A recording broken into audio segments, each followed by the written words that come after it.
We rolling? Yes. Action.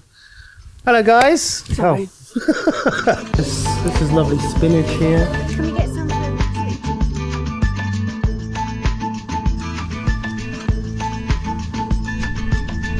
Hello guys. Today we're going to make a spinach and mushroom quiche. And we're going to make everything from scratch today. So Well, we're going to start off by making the pastry.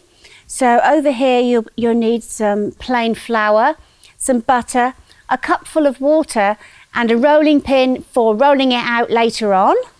And for the filling we have fresh cream, fresh spinach, mushrooms, onions, paprika, garlic, salt, pepper. I have here some Gouda, but you can use 100 grams of your favourite cheese, and eggs. So what you need to do is you need to preset your oven to 180 degrees and make sure it is 180 degrees before you put your quiche inside it. So first we're going to take our grater and we're going to grate the butter into the flour.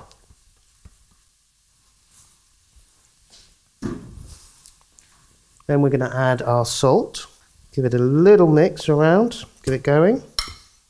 And then with the water, we're going to slowly add the water until we get a doughy consistency. With the water, it's always going to be a little bit different every time you make it, depending on the brand of flour that you have. So we're going to just keep adding that and cutting through the flour and the butter until we get a doughy texture. One that's not too sticky and not too dry. Now that's starting to come together now. As you can see, it's starting to get into big chunks. This is where we put our fingers in and gently knead it all together. Needs a little bit more water.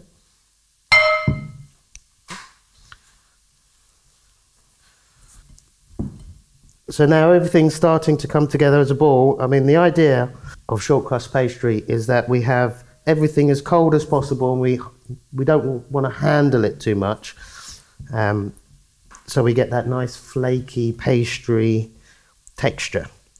So what we have is a ball of dough, which isn't too sticky or too dry. And that's perfect.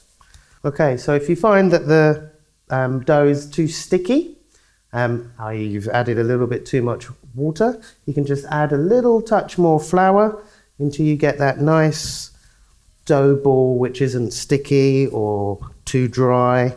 And it goes the other way. If it's too dry, then you can add a little bit of cold water.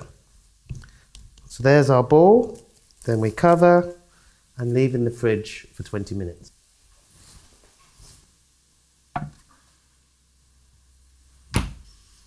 Okay guys, this is the second part of the quiche and I have Judie to help me today. Okay. So we've got mushrooms, onions, garlic and spinach that just needs to be sweated off in a pan.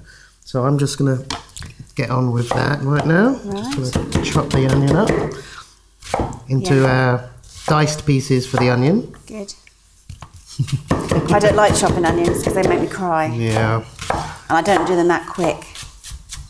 Yeah, many a lost finger. Right, so that garlic as well, just finely diced. You can use a garlic press. Which would be much easier. Yeah, I like to just cut it roughly. Yeah. Like that. So. Let me just put it in the pan, do we? Yeah, so we're going to, on a medium heat, we're going to just turn the pan on. Add a little bit of olive oil. And we're going to just gently sweat off these onions and garlic, both together.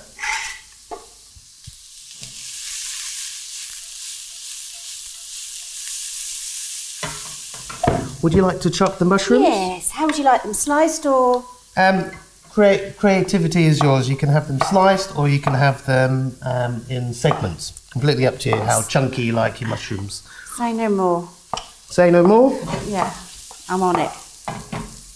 Can you use all different, because these are like button mushrooms. I expect you could use all those other fancy mushrooms that you can buy. You can use a mixture of mushrooms. You can use the oyster mushrooms or the other field mushrooms. Completely up to you. This is, again, very basic recipe. You guys can take it to the next level. Because I think that when we were in Holland, we saw some really nice mushrooms on the market, all different types. The supermarkets in Holland were lovely. So they had a lot of fresh produce, a lot of choice of all sorts of ingredients that we use here. So that's a good thing. And I did notice in particular that they had really nice different sorts of mushrooms. So quiche would be nice to be made with all those different mushrooms. Yeah. They all done there, Judy? They are indeed, Vere. So now we're going to add the mushrooms to the onions, still on a medium heat. This is called sweating off. We don't want them to be brown. We don't want them to be really, really cooked through. We're just getting a little bit of flavour out of the garlic and the onions and just sweating down the mushrooms. We're also going to add the spinach.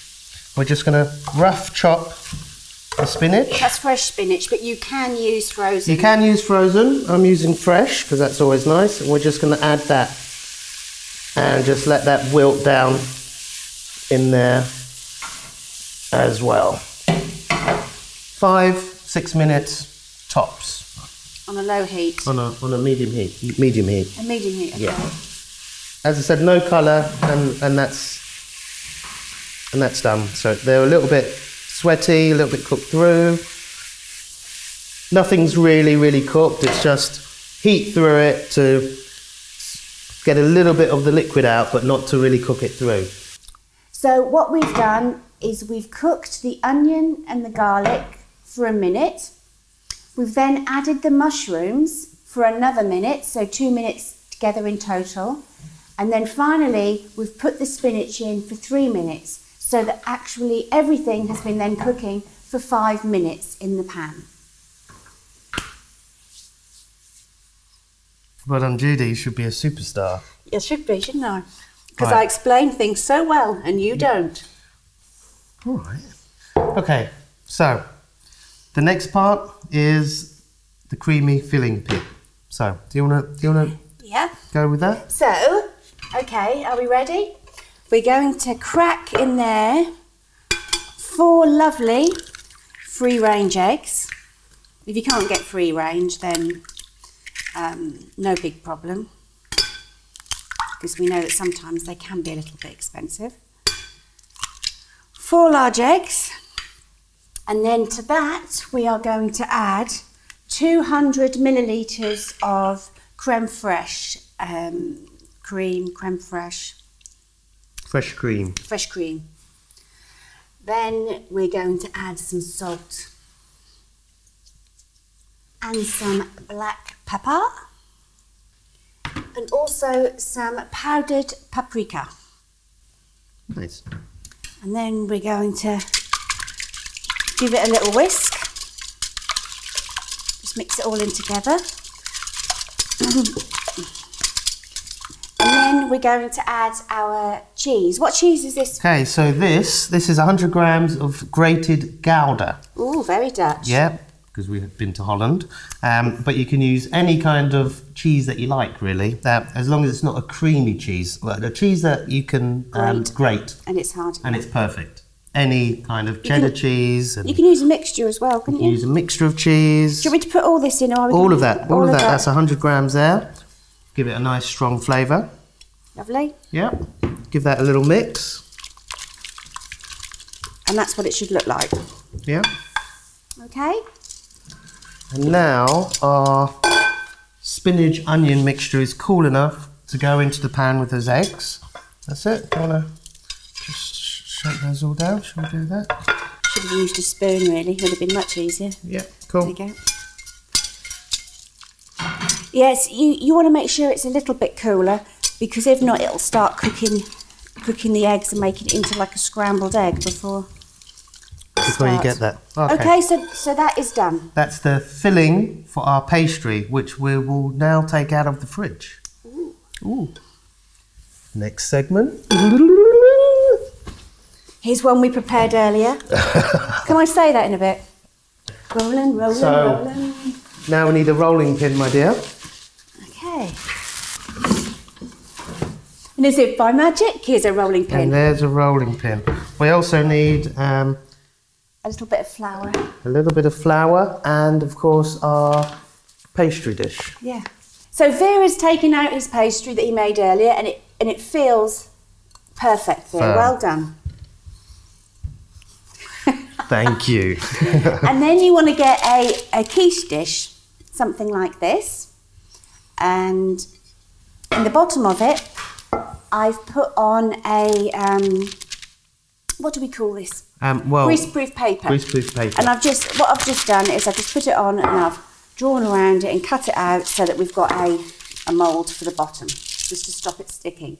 But it doesn't really stick as a rule because it has got so much butter in there. And then just up the sides here, just get a little piece of butter and just rub round, just to be on the safe side, because there's nothing worse than a sticky bottom.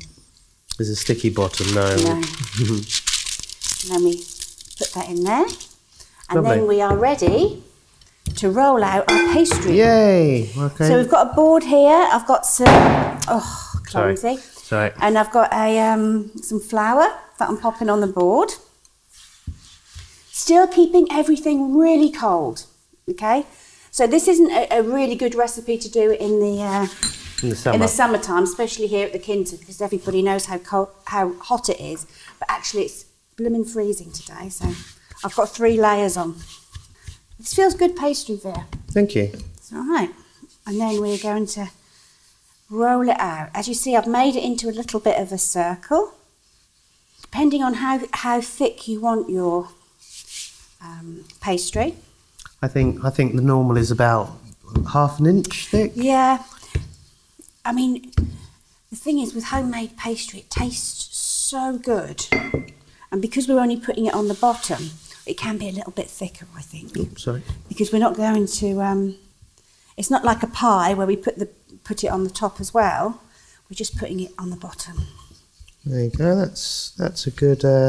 A good size. That's a good thickness. Yeah. Should be big enough to fit inside as well. So if you can pop that underneath, Vere. We can. There we are. And then we just lay that in there. Okay. Nice and rustic style. Rusticy style. And then pushing it up, because we want it right over the edges, because sometimes it has a habit of shrinking back on itself once it's in the oven. And then we're going to just get a knife and go around like that. It doesn't have to be perfect, because the more rustic it looks, it doesn't then look like homemade, because if not, your friends will say, oh, she must have bought that from a shop. Because if it's too perfect. There we go. Now, what I do as well is I prick the bottom. And this helps. Yes. This helps with the cooking process. And because it is quite doughy, so I just get a fork and I prick the bottom. Or a knife? A fork? No, a fork is better. A fork? Fork. What do you think one was upstairs? There we are. Yeah, okay. So we just get a fork and prick the bottom all over. Nice. Okay. And it should look something like that. And then we're going to pour our filling right into the middle of that, like that, and that's a perfect amount there. This pie can feed 8 people easily. Yeah, easily with a nice salad on the side. Salad or some new potatoes, and it's delicious as well, cold as well as hot. And there we have it. Final shot.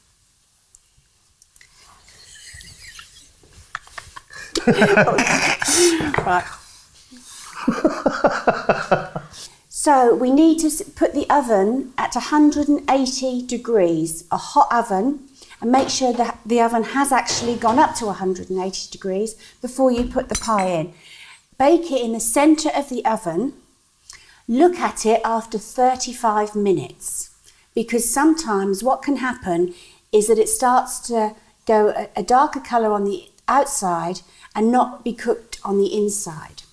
So after 35 minutes, if that is the case, then turn your oven down to 150 degrees and look at it again after 10 minutes. Okay? But remember, when you take it out, it still continues to cook with the egg as well, which is quite nice. And then you need to leave it to rest for at least 30 minutes before you cut into it. So let's check our quiche, Vere. Let's have a little look. Do you smell it? Delicious. Not yet. Bring it a bit closer. Bring it a bit closer. Nice. So that's how our quiche should look. Nice and browned on the top, and the pastry looks perfect. It's nice pastry. Very good pastry. Enjoy. And now we need to make that rest for about 30 minutes before we cut into it, because it continues to cook. Ta-da. Ta-da! Jazz hands. Jazz hands. Jazz hands. Jazz hands. It's like that. Jazz hands. Right.